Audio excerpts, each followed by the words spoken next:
আসসালামু আলাইকুম ভাইয়েরা, আজকে মাওলা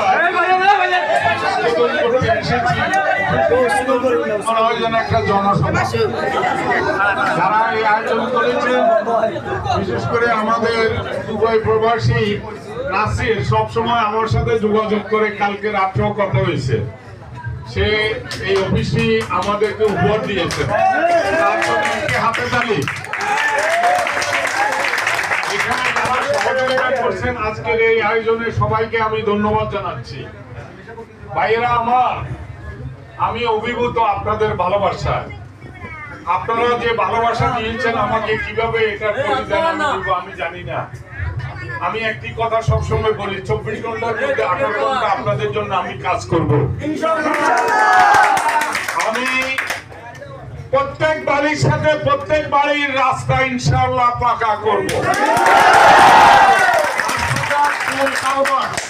স্কুল কলেজ মাদ্রাসা মুক্ত মসজিদের উন্নয়ন করব।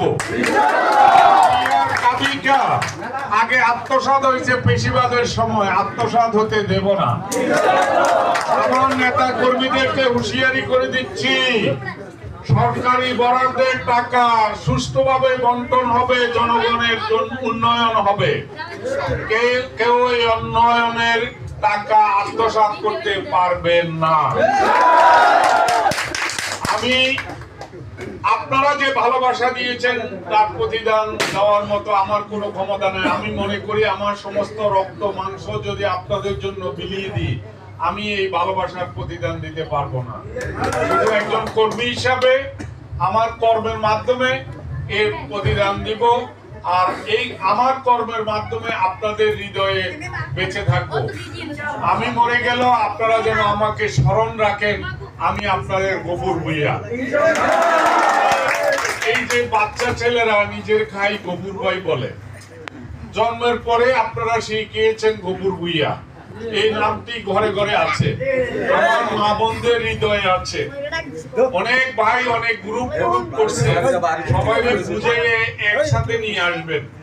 এখানে জামাত, জাতীয় পার্টি, আওয়ামী লীগ, বিএনপি ভেদাভেদ না, সবাই একসাথ হয়ে যাবেন।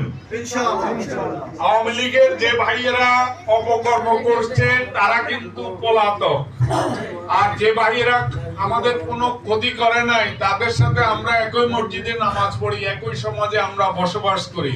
আমাদের আত্মীয় স্বজন, বন্ধু বান্ধব, পাড়া প্রতিবেশী, তাদের কাছে আমার জন্য ভোট চাইবেন। আমি 100 ভাগ ভোটের আশা করি।